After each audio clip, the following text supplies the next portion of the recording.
I have heard professionals telling me, oh, I don't need to market my work or showcase myself. My work will speak for itself. What a piece of crap it is. The first step to improving your communication is to understand the basics. You see, communication is not just about how you give and receive information. This includes verbal and non-verbal communication like body language, facial expressions, written communication, and also listening skills. If you want to boost your career in terms of salary growth, promotion, and recognition, then it is imperative that you improve your communication skills with these 10 simple steps. Step number one is to improve your active listening skills. Now, this is the most ignored communication skills. We all think that communication means speaking English fluently, but that's not the right one. Now, here is how you can improve your active listening skills. Focus on the speaker, avoid distractions, maintain eye contact, and give your full attention to the speaker. This shows that you value what they are saying. Avoid interrupting. Now, when you interrupt somebody, it shows that you're just waiting for your turn to talk and you're not really interested in what the other person is saying. Let the speaker finish their thoughts before you respond. Ask clarifying questions. If something isn't clear, then ask the speaker to elaborate. This shows that you're fully engaged and you want to understand what they are saying. Paraphrase and summarize. Now, after the speaker has finished talking, summarize in your own words as to what you have understood. This ensures that both of you are on the same page. Suppose a colleague is done explaining a complex process to you. Now, instead of just sitting there and nodding your head, what you can say is, so, what I'm hearing is that we need to complete step A before moving on to step B, correct?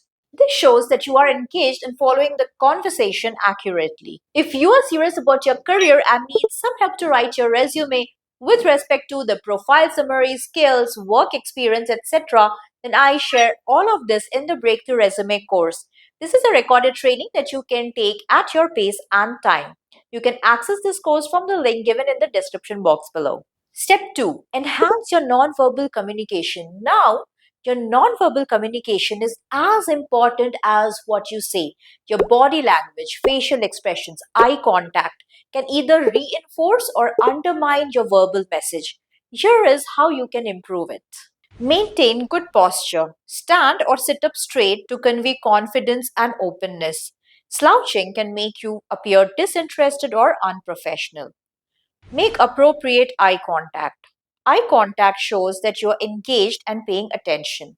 However, be mindful not to overdo it, as too much eye contact can make others uncomfortable. Use facial expressions wisely.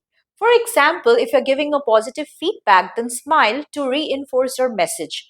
Conversely, if you are talking about a serious matter, then have a neutral expression or a concerned look. Be mindful of hand gestures. Use your hand gestures when you are explaining something, but overdoing them can be distracting. If you're giving a presentation using positive body language, such as making eye contact with your audience and using gestures to highlight key points, can make your message more engaging and persuasive.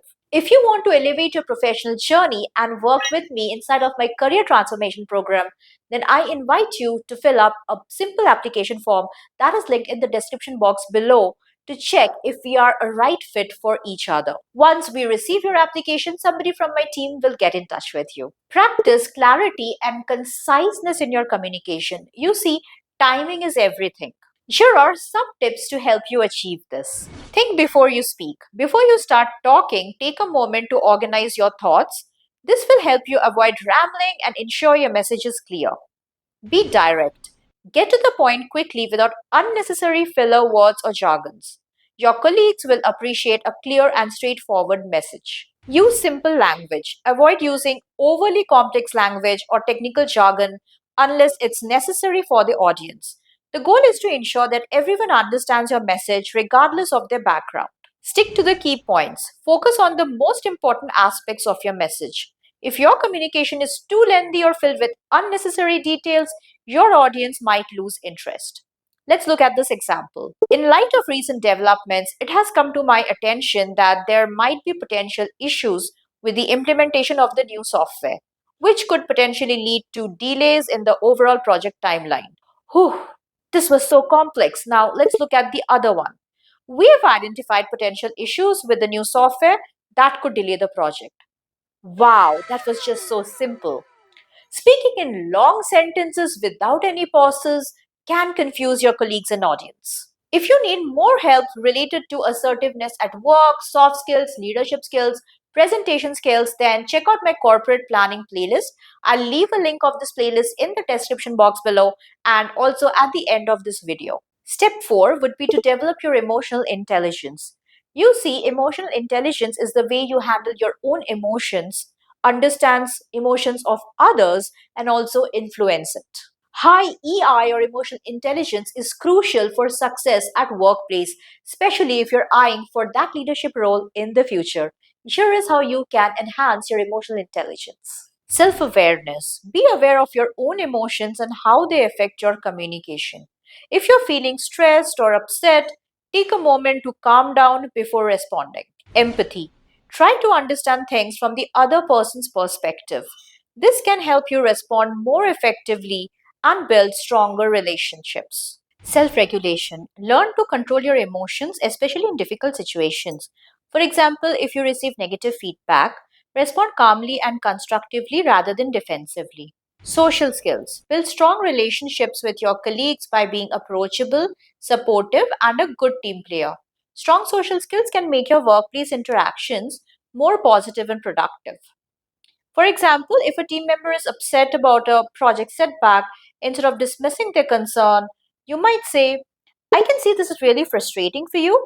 Let's talk about how we can address these issues together.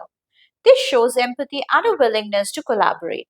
Step number 5 is to adapt your communication style according to your audience. You see, different audience types require you to communicate with them in a different manner. Here is how you can do it. Know your audience. Consider who you are speaking to and what their needs are. For example, the way you communicate with a senior executive might be different from how you communicate with a peer or a client. Use the appropriate tone. Now, your tone should match the situation. For example, when you're talking to an executive leader, then your tone needs to be firm and sure. But when you are in a brainstorming setup, your tone can be a little casual. Adjust your vocabulary. Use language that your audience will understand. For instance, if you're speaking to someone outside of your field, avoid technical jargon that they might not be familiar with. Consider the medium. Different communication methods like email, face to face phone may require different approaches. For example, sensitive topics are more often better discussed in person rather than over email. For example, if you're discussing with a team of engineers, it is okay to use technical language which could be jargon for others. But whereas if you are presenting the same topic to the marketing team, you may like to focus only on the outcomes of the project. Step number 6 is to build strong relationships with your colleagues. You know, when communication flows easy, you build a strong bond with your colleagues, and that is immensely important for your workplace success. And this is how you can achieve it. Be approachable. Make yourself available to your colleagues. This could mean being active in team meetings and social events. Show respect.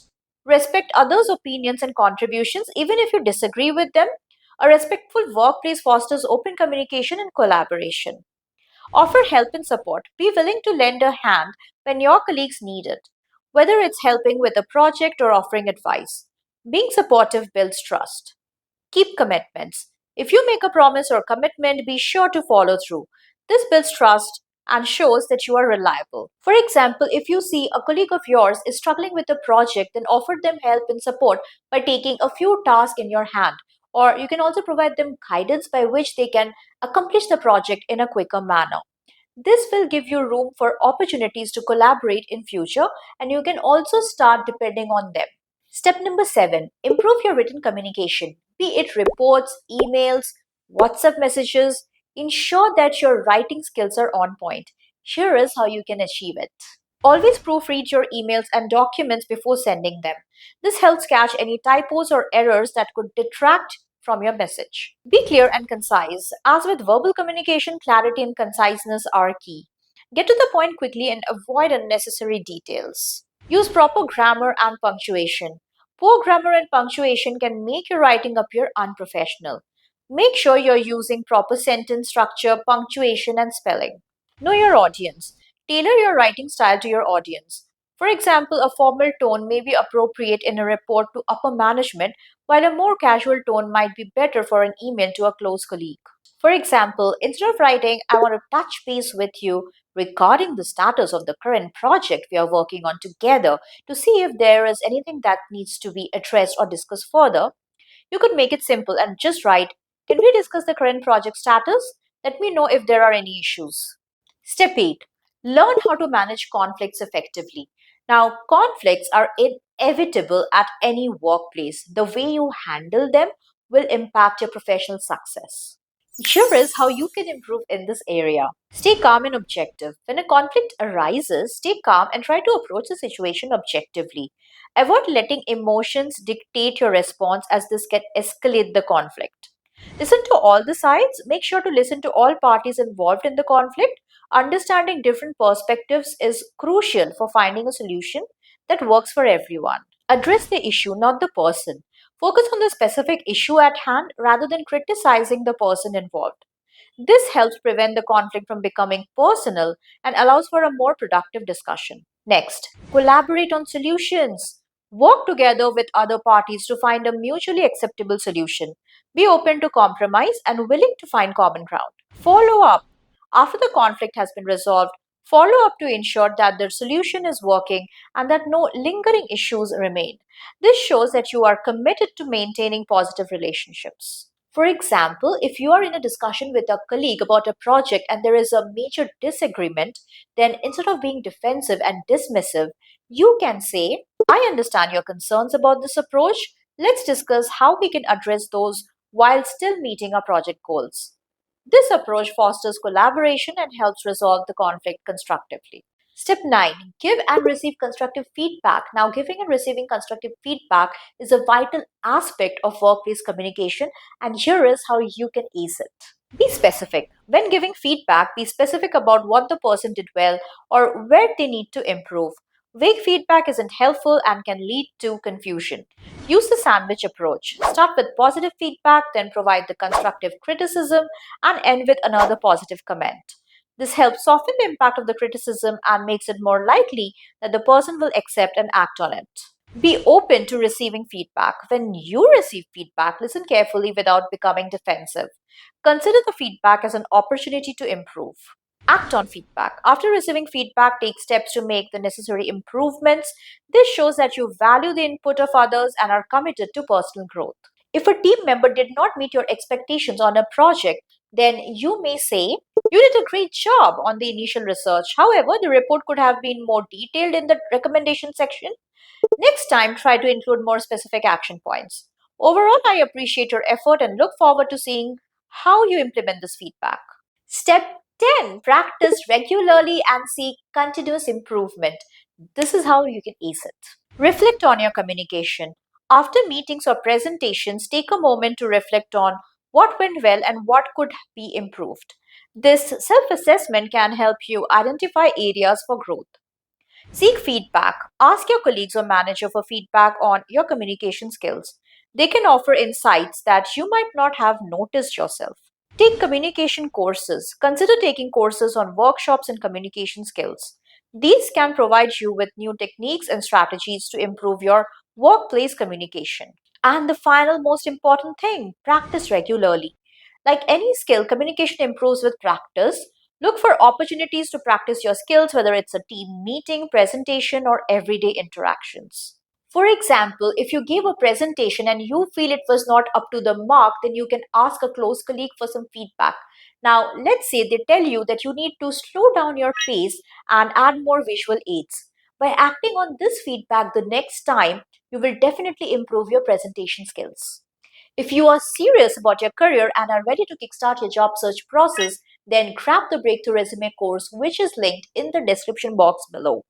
Again, it's a recorded training that you can take at your preferred time and pace. So far in this video, you have learned 10 simple steps to boost your communication skills at workplace. Now, I understand that navigating through your career could be long and frustrating, which is why I want you to hit the subscribe button and click on the notification bell to be informed whenever such awesome videos are published from this channel. And if you want to learn and polish more corporate skills, then watch this playlist next. Thank you for watching this training, and I will see you in this one next. Bye bye.